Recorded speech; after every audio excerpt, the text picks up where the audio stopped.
महाराष्ट्र राज्य भूमि अभिलेख तांत्रिक कर्मचारी संगठन ने अपनी विभिन्न मांगों को लेकर नागपुर के संविधान चौक पर बेमुदत काम बंद आंदोलन शुरू किया है। इस आंदोलन का नेतृत्व संगठन के अध्यक्ष पवन केवटे और सर चिटनीस अभय पाटिल कर रहे हैं, जिसमें बड़ी संख्या में कर्मचारी शामिल हुए हैं। अध्यक्ष केवटे ने बताया कि आंदोलन का उद्देश्य कर्मचारियों के न्याय, हक और तांत्रिक वेतन श्रेणी से संबंधित मुद्दों को उठाना है। भूमि अभिलेख कर्मियों को तांत्रिक वेतन श्रेणी लागू की जाए, रिक्त पदों की तत्काल भर्ती की जाए, EPCIS और वर्जन 2 साइट को सुचारू रूप से शुरू किया जाए, सर्वरों को रोड प्रणाली के लिए जरूरी लैपटॉप, वाहन और सुविधाएं दी जाए, वर्ग 2 और वर्ग 3 को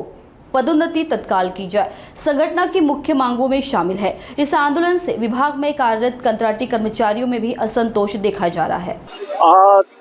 महाराष्ट्र राज्य भूमि अभिलेख तांत्रिक कर्मचारी संघटनेने आज संघटनेतर्फे अध्यक्ष मी पवन केवटे 15 तारखेपासून जो संप पुणे विभागाने पुकारलेला होता आणि त्या संपामध्ये 26 तारखेपासून विदर्भ भूमी अभिलेख कर्मचारी संघटना सुद्धा उतरलेली होती आणि आज 3 तारखेपासून आज महाराष्ट्र राज्य भूमी अभिलेख कर्मचारी संघटना ही सुद्धा या संपामध्ये पूर्ण ताकदीनिशी उतरलेली आहे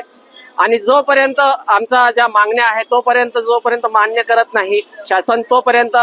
आम्ही निर्धार पक्का केलेला आहे की आम्ही संप माघारी घेणार नाही आहोत। सगळ्यात महत्त्वाचं तर आमच्या विभागाचा अंतर्गत जी कामं केली जातात ती संपूर्णपणे 100% ही तांत्रिक स्वरूपाची कामं आहे आणि प्रत्येक पद या आमच्या कार्यालयामधील भूमी अभिलेख या कार्यालयामधील संपूर्ण महाराष्ट्रातील सगळी पदं ही सुद्धा तांत्रिक पदं आहेत आणि आमच्यापासून जी कामं झालेली असतात, मग ते भूसंपादन असो, रेल्वेचे संपादन असो किंवा एअरपोर्ट्स असो किंवा इतर कुठल्या ज्या नवीन प्रोजेक्ट्स असो, या सगळ्या यांचं काम आमच्यापासूनच सुरू असते। मोठे जे लेआउट्स असतात, हे प्लॉटची कामं असतात, घरांची कामं असतात, म्युटेशनची कामं असतात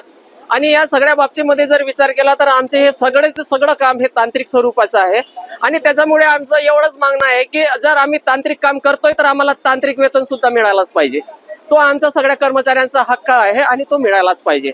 दुसरं असं आहे की आज कर्मचाऱ्यांची कमतरता भासते, तर कमतरता का भासते तर आज या ठिकाणी 2023-24 मध्ये नवीन मुलांची भरती केलेली आहे शासनाने, परंतु ती मुलं या ठिकाणी नोकरी सोडून गेलेले आहेत कारण इतर विभागामध्ये सुद्धा त्यांना अपॉर्च्युनिटीज मिळालेल्या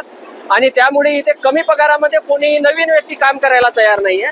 त्याच्यामुळे जी पदं भरलेली होती ती परत रिक्त झाली। मग एका पदावरती एका व्यक्तीला 2-2, 3-3 टेबलची कामं केली जातात आणि अशा वेळेस कामाचं प्रेशर पडते आणि जनतेची कामं वेळेवर न दिल्यामुळे काय होतं तर जनतेचा रोज सुद्धा आमच्या कर्मचाऱ्यांना सहन करावा लागतो आणि त्याच्यामुळे आमचं एवढंच म्हणणं आहे की आम्हाला लागणाऱ्या सोयी सुविधा, लॅपटॉप्स असतील, रोवर्स असतील किंवा इतर सामुग्री आहे, ऑटोकॅड आहे, डेटा आहे, नेटचा डेटा आहे, कारण डेटाशिवाय आज वर्क होत नाही। 3G 5G जे काही द्यायचं आहे गव्हर्नमेंटला, या सगळ्या गोष्टी आमची जी लोक मोजणी करायला जे शेतात जातात, पहाडात, शेतात, पाण्यात, चिखलात सगळ्याच ठिकाणी जातात, जिथं कोणी पोहोचत नाही तिथे आमची लोक नक्की पोहोचतात आणि त्या सगळ्या गोष्टीचा सर्वे करून येतात आणि अशा वेळेस त्यांना जाण्या येण्यासाठी कुठलं साधन नाही आहे। जर स्वतःचं साधन जर कुठे जात असेल तर यांना जाण्या येण्याचा जो पेट्रोलिंग असतो, भत्ता असतो, तो सुद्धा देत नाहीत, तो सुद्धा त्यांचा वेतनातून कपात केला जातो, त्यांना खर्च करावा लागतो आणि या स्वरूपामध्ये असून सुद्धा जर प्रत्येक गोष्टीची जर कर्मचाऱ्यांना झळ पोहोचत असेल तर मग आम्ही शासनाचं काम करतो तर आम्हाला आमच्याविषयी शासन का विचार करत नाहीत, एवढ्याच मागण्या आहेत आमच्या।